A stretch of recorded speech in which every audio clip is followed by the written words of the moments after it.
আজকে আমরা যতটুকু জেনেছি এবং গতকালকে আমরা জানি বিষয়টা, এটা ঢাকা কলেজের একজন স্টুডেন্ট সায়েন্স ল্যাবরেটরি এখানে আসছিল, মানে ড্রেস পরে ইউনিফর্ম পরেছিল।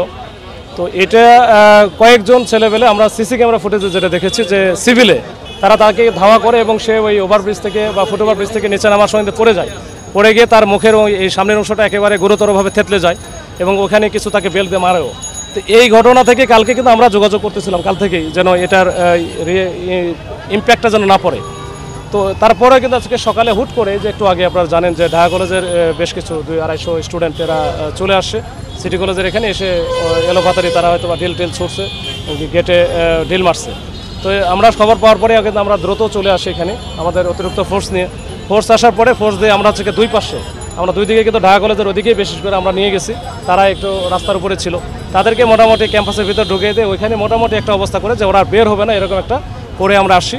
এর মধ্যে এই দিকের আবার স্টুডেন্ট তাদের মনে একটা স্টুডেন্টকে নাকি গুরুতর আকারে মারছে, এটা আমরা শুনছি যে এই ওরা এসে একজনকে গুরুতরভাবে মারছে। তো সেইটার কী অবস্থা আমি জানি না। তো এরা আবার হয়তো বা এটার প্রতিক্রিয়া দেখানোর জন্য আবার সামনে চলে আসছে সায়েন্স ল্যাবরেটরি মোড়ে। তা আমরা তাদেরকে আবার আপনার সামনে পেয়ে আমরা বোঝানোর চেষ্টা করছি, ভাই তোমরা চলে যাও, যদি কেউ আইন হাতে তুলে নেয় তার ব্যবস্থা আমরা আইনগতভাবে নিব, আপনারা থানায় আসেন, আমি ব্যবস্থা নিব, আমরা হচ্ছে মামলা নিব। এর বিরুদ্ধে এর সাথে কারা কারা জড়িত, গতকালকে কারা কারা জড়িত ছিল, আজকে কারা ছিল, এরা সবই বের করবো, মামলা হবে। কিন্তু তারা আসলে কোনো কিছু শোনে না, তারা বলে হচ্ছে আমরা হাতে হাতে নেব। এখন হাতে হাতে বলতে তারা এখন সামনাসামনি হতে চায়। তো পরে আমরা তাদেরকে অনেক বুঝায় টুঝায় অনেকে ঠেলে টুলে আমরা নিয়ে আসলাম। এর মধ্যে কিন্তু ছেলেবেলে দেখলেন যে আপনারা দেখছেন যে লাইভেও ছিল, আমাদের প্রচুর পরিমাণে ইট পাটকেল মারছে। এই মারার কারণে আমাদের কিন্তু অনেক পুলিশ সদস্য আমরা সহ আমরা কিন্তু আহত হয়েছি। তারপরে আমরা চিন্তা করলাম দেখি ওদেরকে ঠেলানো যায় কিনা। তো একটা পর্যায়ে আমরা টিয়ার শেলও মারতে বাধ্য হয়েছি যে ডিসপার্স করার জন্য, তাছাড়া আমাদের উপর প্রচুর পরিমাণে বৃষ্টির মতো ইট মারতেছিল। তো এই অবস্থা এখন স্বাভাবিক, ওরা ডিসপার্স হয়ে গেছে, ভিতরে হয়তো আছে কিছু, আর যান চলাচল স্বাভাবিক, এই মুহূর্তে স্বাভাবিক। কিন্তু আমরা চাই যে এর একটা পার্মানেন্ট সলিউশন। এই দুই কলেজের অথরিটি যারা আছে বা এর বাইরে আইডিয়াল কলেজ আছে তাদের অথরিটি নিয়ে আমাদের যদি মানে আরও সিনিয়র লেভেলে যদি কথা বলা লাগে সেই কথা বলে আমার মনে হয় এটা পার্মানেন্ট একটা সলিউশনে যাওয়া উচিত। কিন্তু আমি বলি যে এই 3 কলেজের শিক্ষার্থী টিচাররা কিন্তু একবার বসছিল এই বিগত সময়ে, তারা কিন্তু একবার এই অধ্যক্ষরা কিন্তু বলছিল যে এরকম সংঘর্ষ আর যেন না হয় বা না হয় এই বিষয়ে, তখন আইনশৃঙ্খলা বাহিনীর সদস্যরা সহ বসছিল। আসলে বারবার প্রত্যেকবারই কিন্তু হয় এই যে মানুষ ভোগান্তি হয়, পুলিশের সহ সবারই এরাও আহত হয়। এই বিষয়টা নিয়ে আসলে কি করা যায় বা আপনারা আসলে কি মত? আসলে দেখেন এর পিছনে আবার অন্য কোনো চক্র আছে কিনা। যেমন কালকে আমি যখন সিসি ফুটেজ ক্যামেরা দেখতেছিলাম, এখানে যারা এই যে ঢাকা কলেজের একজন স্টুডেন্টকে যারা মারলো তারা কিন্তু সবাই হচ্ছে সিভিলে ছিল। এই সিভিলে এরা কি আসলেই সিটি কলেজের কিনা এটা বোঝা যাচ্ছে না, মানে সিটি ওই ইয়েটা এত পরিষ্কার না। আমরা ওটা নিয়ে কাজ করতেছি, যদি সিটি কলেজের না হয় তৃতীয় পক্ষ হইতে পারে যে যারা চায় একটা অস্থিতিশীল পরিবেশ তৈরি হোক বা এখানে সবসময় দুইটা কলেজের মধ্যে একটা ঝামেলা লেগে থাকুক, এই অবস্থা যেন চলতে থাকে, এটা মনে হয় অনেকে চাইতেও পারে। তো ওইটাও আমরা খতিয়ে দেখতেছি যে এর বাইরে কোনো শক্তি আছে কিনা।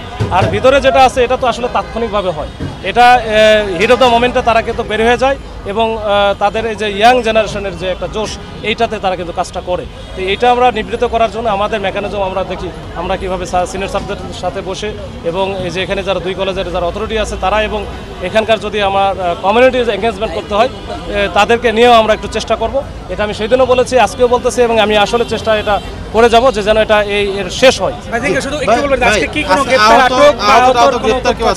আমাদের পুলিশের আমি আহত মানে ওদের ঢিলে আমাদের অনেকে আহত হয়েছে, আমাদের 15-20 জন আহত হয়েছে বিভিন্ন রকমভাবে, কারো পায়ে লাগছে, কারো মাথায় লাগছে, কারো ঘাড়ে লাগছে, এরকম লাগছে, আমাদেরও লাগছে। তো ওদেরও কিছু হয়তো বা ওদের ওই একটা ছেলে আহত ছিল ওদের মারের কারণে।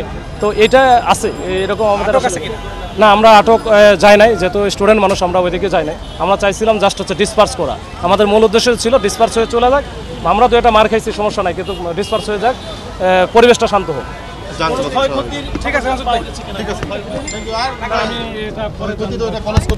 এখন বর্তমানে প্রশাসন ওদের সাথে আমরা কলেজ কর্তৃপক্ষের সাথে আমরা কথা বলতেছি, প্রিন্সিপাল আমাদের সাথে অলরেডি কথা হয়েছে। ওনারা এই ছাত্রদের ভিতরে ঢুকে নিয়ে যাবে, তারপরে আস্তে আস্তে পরিস্থিতি স্বাভাবিক হলে আমি হয়তো কথা বলে যাবো।